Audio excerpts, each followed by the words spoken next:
आज के इस प्रोग्राम में हम बात करेंगे पाकिस्तान के आने वाले इलेक्शंस में वहाँ के धर्म का इस्तेमाल और कितना बड़ा वहाँ की धार्मिक संस्थाओं का रोल रहता है। पाकिस्तान की, खासतौर से पाकिस्तान की सियासत या पॉलिटिक्स में, राजनीति में इनका बहुत अहम स्थान है। कई कारण है। सबसे बड़ा कारण तो यह है कि पाकिस्तान बना ही धर्म के नाम पे था और उसमें वो भी धर्म के नाम पे नफरत फैलाई गई। और थीसिस ये थी कि मुस्लिम सारे सेपरेट नेशन, इसलिए अलग रहेंगे। और उनको फिर अलहदगी से रॉयट्स हुए, झगड़े हुए, लाखों लोग मारे गए, मिलियंस के करीब माइग्रेट हुए एक जगह से दूसरी जगह। एक उस कत्ल गारत जिसे कहना चाहिए, उसके बीच में ये पाकिस्तान का गठन हुआ।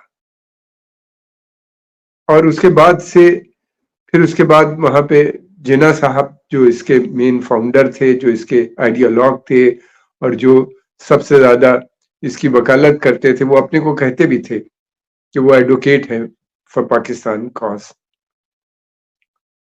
और उनकी तबीयत बहुत खराब थी, वो टीबी के मरीज थे, वो ज्यादा देर चल नहीं पाए, बीमार पड़ गए। और उसके बाद आपस में इन लोगों की लड़ाइयां होती रहीं। प्राइम मिनिस्टर, प्रेसिडेंट, और ये सब आते गए, जाते गए, मरते गए, मर्डर्स शुरू हो गए। और फिर उसके बाद मिड 50s के बाद 50s ही में कू हो गया।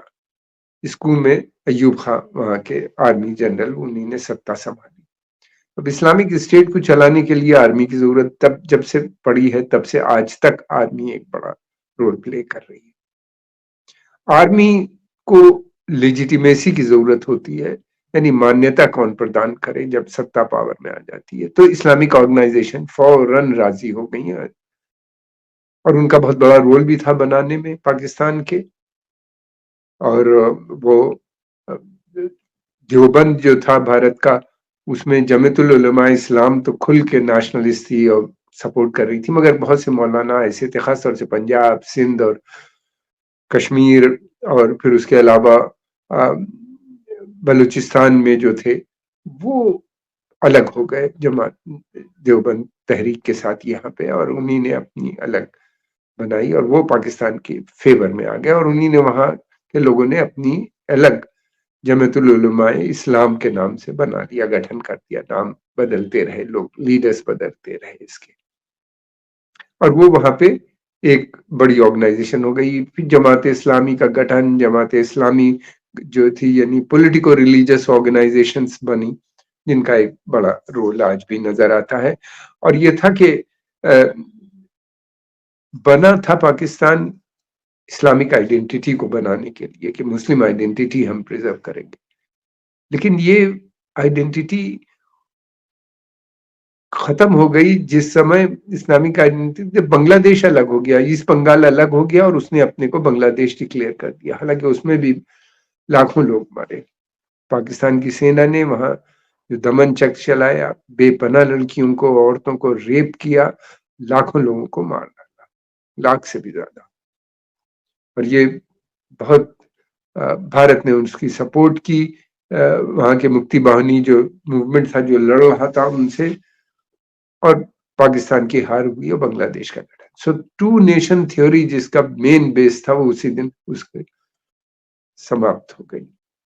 पता ये चला कि इथनिक आइडेंटिटी जो है, वो इस्लामिक आइडेंटिटी या रिलीजियस आइडेंटिटी से ज्यादा स्ट्रांग होती है। यही कारण था कि बांग्लादेश, बंगालियों ने अपना अलग अपने को कर लिया। हालांकि ईस्ट बंगाल का बहुत बड़ा रोल था पाकिस्तान के बनाने में। वहां पे मुस्लिम लीग जो पार्टी थी, जो जो डिमांड कर रही थी पार्टीशन की, वो सबसे ज्यादा पॉपुलर वहीं पे थी। और उसके बाद फिर यूपी, बिहार, बंगाल, इन जगहों पे, बंगाल और आसाम में ये भी एक बड़ा रोल था। गौरतलब ये है कि पाकिस्तान के अंदर पंजाब और सिंध, और फिर उसके अलावा खैबर पख्तूनख्वा में, बलूचिस्तान में ये लोग पॉपुलर नहीं थे। मुस्लिम लीग पॉपुलर नहीं थी, वो सेपरेशन नहीं चाहते थे, वो अलग रहना चाहते थे, पाकिस्तान का पार्ट नहीं बनना चाहते थे। मगर आखिर में पंजाब ने ज्वाइन कर लिया मुस्लिम लीग को और पंजाब सबसे बड़ा प्रांत था, और बनने के बाद पाकिस्तान, पंजाब ने बाकी सूबों को, चाहे वो बलूचिस्तान हो या खैबर पख्तूनख्वा हो या सिंध हो और ऑक्युपाइड कश्मीर, इनको अपनी कॉलोनी बना लिया और इनको उसी तरह से ट्रीट करने लगा। जब भी वहां पे कोई डिमांड होती थी आजादी की या ग्रेटर ऑटोनॉमी की या इस तरह की, खासा से बलूचिस्तान में भी और वहां पश्तून डोमिनेटेड एरिया जो नॉर्थ वेस्ट फ्रंटियर प्रोविंस जिसको खैबर पख्तूनख्वा कहते हैं, वहां बादशाह खान थे। बलूचिस्तान में कलात के नवाब और दूसरे रूलर्स थे जो नहीं चाहते थे मिलना। तो इस तरह वहां पे उनको इन्हीं ने, सेना ने दमन किया, और उनकी इथनिक आइडेंटिटी को कमजोर करने के लिए उन्हीं ने, ज़ियाउल हक साहब जब सत्ता में आए, जनरल ज़ियाउल हक जो थे वो, उन्हीं ने जब मार्शल लॉ लगाया और सत्ता, प्राइम मिनिस्टर भुट्टो को जेल में भेजा और खुद किया, और एक इस्लामिक एजेंडा उन्हीं ने लगाना शुरू कर दिया, कट्टरपंथी इस्लामी एजेंडा। वो जमात इस्लामी और मौदूदी जो उसके फाउंडर और खास थे, पॉलिटिकल रिलीजियस ऑर्गेनाइजेशन के लीडर उस समय में होते थे, आइडियोलॉग उनके मदद से। और बाद में उन्हीं ने निजाम मुस्तफ़ा लगाया। निजाम मुस्तफ़ा, उनकी कोशिश ये थी कि प्योर इस्लामिक स्टेट बनाने की, धीरे निजाम मुस्तफ़ा के नाम पे वो आगे बढ़ते, थियोक्रेटिक स्टेट बनाना वो चाहते थे। वो बहुत कट्टर धार्मिक थे, और फिर उसके बाद हमने देखा कि वहां पे अफगान, उनको एक बड़ी अपॉर्चुनिटी उस वक्त मिल गई जब रशियन ट्रूप्स लेट 70s में जब वहां पे गए, 80 के करीब, अफगानिस्तान में उन्हीं ने ऑक्युपाई किया, सोवियत ने, ट्रूप्स ने, तो उस समय एक बड़ी उनको अपॉर्चुनिटी मिली। इन कट्टरपंथी धार्मिक संस्थाओं ने प्लस सऊदी अरेबिया और दूसरे कंजर्वेटिव इस्लामिक स्टेट्स जो थे, उन लोगों ने जिहाद का नारा दिया कि जिहाद के माध्यम से अफगानिस्तान को हम सोवियत यूनियन के ट्रूप्स से भगाएंगे, और यानी विड्रॉ कराएंगे, और वहां इस्लामिक स्टेट बनाई जाएगी। मुजाहिदीन का गठन हुआ पाकिस्तान में, मदरसों से और दूसरे लोग बने। अमेरिका ने उसकी सपोर्ट की। अमेरिका ने देखा कि ये मौका अच्छा है, इस्लाम वर्सेस कम्युनिज्म अगर हो जाती है तो जाहिर सी बात है कम्युनिज्म ठहर नहीं पाई, और वही हुआ। हालांकि सोवियत यूनियन के कुछ अच्छे प्रोग्राम्स थे, स्कूल, कॉलेज, रोड वाइडनिंग, ये सब, लेकिन इन लोगों ने उन सबको, स्कूल वगैरह को बहुत क्षति पहुंचाई और कुछ चलने नहीं दिया, और बाद में उनकी विड्रॉ हुई और सोवियत यूनियन टूट भी गया। मुजाहिदीन वहां सत्ता में आ गए, लेकिन कुछ ही समय के बाद इनकी आपस में लड़ाई झगड़े होने लगे, और उस समय बहुत बुरी तरीके से सिविल वॉर जिसे कहते हैं हो गई वहां पे। बहुत लोग मारे गए, बॉम्बिंग की वहां पे लोगों ने, इन मुजाहिदीन किया। मैं उसके डिटेल में नहीं जाना चाहता, समय नहीं है, वरना कभी और। मुजाहिदीन जब फेल होने लगे तो वहां से बेनजीर भुट्टो इस समय प्राइम मिनिस्टर थी, उस समय तालिबान का गठन किया गया। तालिबान ने वहां जाके, तालिबान देवबंद तहरीक से जुड़े हुए थे, और ये स्टूडेंट थे वहां के मदरसों के। ये उन मदरसों के स्टूडेंट थे जो सोवियत ऑक्युपेशन के पीरियड में जो बहुत बड़ी तादाद में शरणार्थी आए थे पाकिस्तान, उनके पढ़ाई के लिए सऊदी अरेबिया ने फंड किया था। देवबंद वालों ने वहां पे जो मदरसे थे, उन लोगों ने वहां पे नए मदरसे खोले और उनको पढ़ाया, और इन्हीं मदरसों से ये बच्चों को रिक्रूट किया गया और फिर उनको वहां भेजा गया लड़ने के लिए। और उन लोगों ने, तालिबान ने अपना 1996 से 2001 के शुरू बीच तक उन्होंने अपना वहां पे रूल, 4 साल के करीब रूल किया। वो बहुत खराब रूल था उस समय।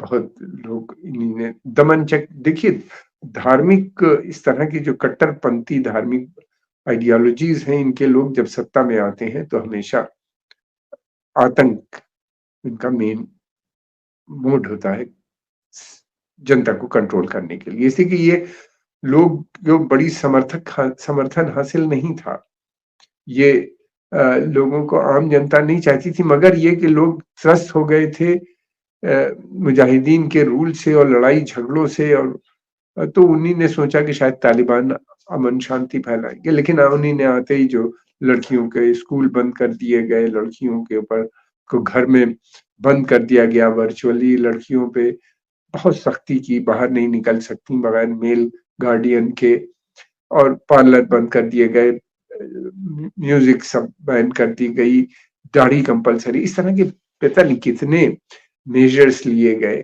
और एक बड़ी समस्या खड़ी हो गई। और फिर बाद में वहां पे जो नॉर्दर्न अलायंस था, जिसमें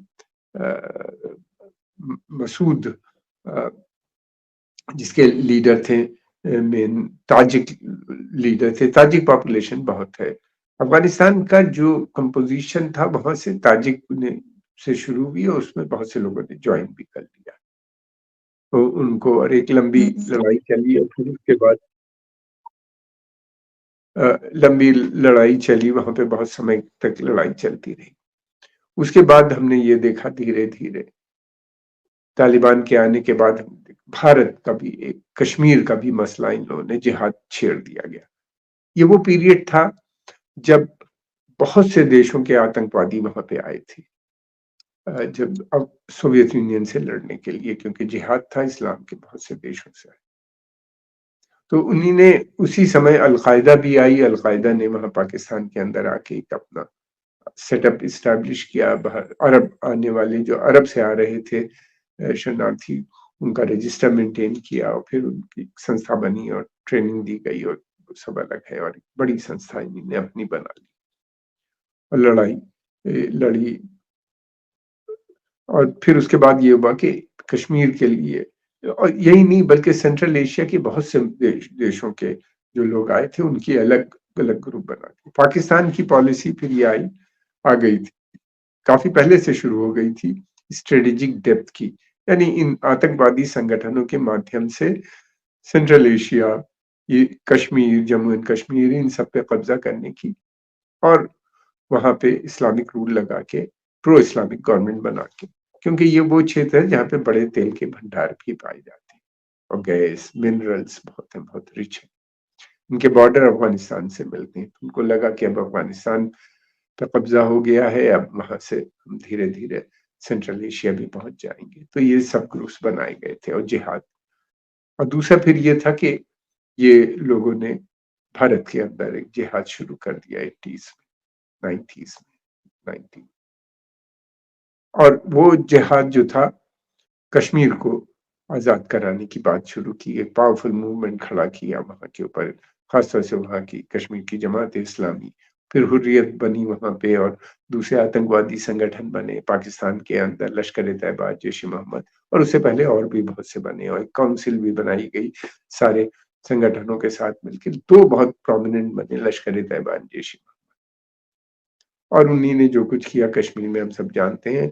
आज तक उन्हीं ने को अब कामयाबी तो मिली नहीं किसी भी उसमें, लेकिन यह है कि उनकी कोशिश थी कि अराजकता फैला दें, मगर उसमें भी उनको कोई कामयाबी नहीं, लेकिन जिहाद को बंद नहीं किया, अभी तक जारी है, वहां चल रहा है। इन लोगों का पाकिस्तान की सेना से घनिष्ठ संबंध रहा है। उसके दो कारण हैं, पहले तो ये कि ये उसको मान्यता, जैसा कि मैंने बताया, कि प्रदान करते थे जब भी आर्मी कू होता था, या जो मेजर पॉलिसीज होती थी उनको। इनकी पॉलिटिक्स ये होती थी कि मुसलमानों को आपस में लड़ाने की, यानी सूफियों के खिलाफ भी ये थे, शियों के खिलाफ भी दमन चक्र चल रहा था, उनकी मस्जिदों पे अटैक, इमाम बाड़ों पे अटैक, और फिर अंदर ये लोग जो कर रहे थे, उसके साथ साथ ये था कि बहाइस के ऊपर, और टेम्पल्स को तोड़ना, हिंदू टेम्पल्स को, उनकी लड़कियों को उठा ले जाना, जबरदस्ती मैरिज करना उनके साथ। फिर उसके अलावा सरदारों के साथ भी इन्हीं ने अच्छे सलूक नहीं किया था, बाद में सरदारों के साथ थोड़ा बेहतर हो गए थे, दब गए थे। और सिंध में तो इन्हीं ने बहुत इस तरह की हरकतें की। तो सारी एनर्जी जनता की इंटरनल उसमें लगी हुई थी, हेट्रेट में, हेट्रेट के नाम पे बना था पाकिस्तान, और हेट्रेट कभी खत्म हुई नहीं। इंडिया के नाम आ गई, सोवियत यूनियन के नाम रही, इंडिया के नाम तो कांस्टेंट थी, और वो इस तरीके से अपना चलाते रहे, और सरकार को अलाउ कर दिया कि वो जो जी चाहे करे, सरकार को अलाउ किया कि वो वहां पे अमेरिका के साथ डील करती रही, जनता आपस में लड़ती रही। दूसरी तरफ ये भी था कि ये इनको काफी फंडिंग भी मिल रही थी, पाकिस्तान की सरकार को भी, सेना को भी, और फिर इन ऑर्गेनाइजेशंस को भी, क्योंकि ये दूसरे देशों के भी हित को पूरा कर रहे थे। उस समय जो सऊदी सरकार थी वहां पे, वो चाहती थी कि ईरानियन इन्फ्लुएंस जो है रेवोल्यूशन के बाद पाकिस्तान यानी साउथ एशिया में न बढ़ने पाए, उसको रोकने में काफी इन जमातों ने बहुत अच्छी तरीके से काम किया। पहला काम तो ये किया कि उनके कल्चर को रोकने के लिए अपने को वहां पे साउथ एशिया में ईरानियन इन्फ्लुएंस बहुत था, क्योंकि इस्लाम सेंट्रल एशिया से आया था, और सेंट्रल एशिया से आने की वजह से और ईरान की प्रॉक्सिमिटी की वजह से भारत में काफी इन्फ्लुएंस ईरान का था। और यहाँ पे मुगलों की भाषा भी पर्शियन लैंग्वेज थी, क्योंकि उस समय तक टर्किश लैंग्वेज पूरी तरीके से डेवलप नहीं हो पाई थी, डायलेक्ट था खाली। हालांकि ये लोग तुर्क थे, और फिर बाद में मुगल आए। मुगल मंगोल थे, लेकिन वो भी तुर्की बोलते थे, और लेकिन पर्शियन ऑफिशियल लैंग्वेज। तो वो उसको खत्म करने के लिए इन्हीं ने उर्दू जबान बनी, फिर वो उर्दू जबान का लिंक पर्शियन से बहुत ज्यादा था उसमें। वो अरबिक के भी बहुत से लफ्ज थे, लेकिन वो लफ्ज वो थे जो पर्शियन के थ्रू आए थे। तो इस तरह से इन्हीं ने पहले तो लैंग्वेज पे चेंज की कि पर्शियन के लफ्ज निकाल के उसकी जगह पे अरबिक लफ्ज लाना, उससे उर्दू का काफी सत्यानाश हुआ। बहुत अजीब सी जबान बन गई पाकिस्तान के अंदर उर्दू। और फिर उसके अलावा ये भी था कि इन्हीं ने पर्शियन, एंटी पर्शियन सेंटिमेंट बहुत स्ट्रांग थे इनकी, शुरू से जमातों का रहा है कि शिया नंबर 1 टारगेट रहा है, और उस पर ये इन लोगों की रहा है।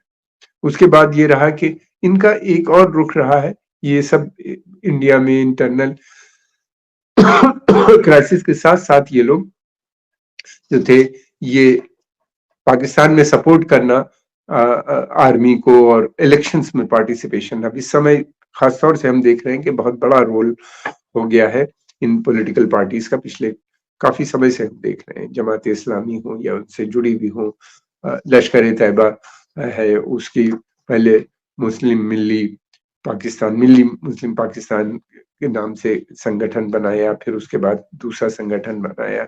अब मरकजी पाकिस्तान मरकजी मिल्ली लीग, मुस्लिम लीग बनाई है, जिसके बहुत से कैंडिडेट लड़ रहे हैं इलेक्शन के अंदर। पाकिस्तान की जो स्ट्रेटजी है इस समय वो ये है कि वो कोलिशन गवर्नमेंट बनाने की, ऐसा लगता है। और अगर कोलिशन गवर्नमेंट बनती है तो इन छोटी पार्टीज का बहुत बड़ा रोल हो जाएगा, और फिर ये होगा कि इन पार्टीज की मदद से, से जो भी सरकार बनेगी, इनकी मदद उनको लेनी पड़ेगी। और अगर सरकार कुछ इंडिपेंडेंट फॉरेन पॉलिसी वहां पे है, या कुछ इस तरह के आर्मी के खिलाफ करती है, तो उसको गिराने में कोई समय नहीं लगेगा। ये जो खास ट्रस्टेड एलाई हैं सेना के, ये विड्रॉ कर लेंगे, और वो एक एजेंडा जो है एंटी इंडिया, इंडिया के खिलाफ, और फिर पाकिस्तान के अंदर इस्लामाइजेशन प्रोसेस जो है वो भी इनकी मदद से चलता रहेगा, डिविएट नहीं हो पाएगा। इसलिए जमात इस्लामी, जमीयतुल उलमाए हिंद की जो पार्टी है, जमीयतुल उलमाए इस्लाम की फजल फजलुर रहमान की जो पार्टी है, और इस तरह के बहुत से ग्रुप्स हैं, इंडिविजुअल हैं जो अलग अलग पार्टी से इलेक्शन लड़ते हैं। आर्मी, प्रो आर्मी ग्रुप्स भी, आर्मी उनको प्लांट करा देती है अलग अलग पार्टीज में।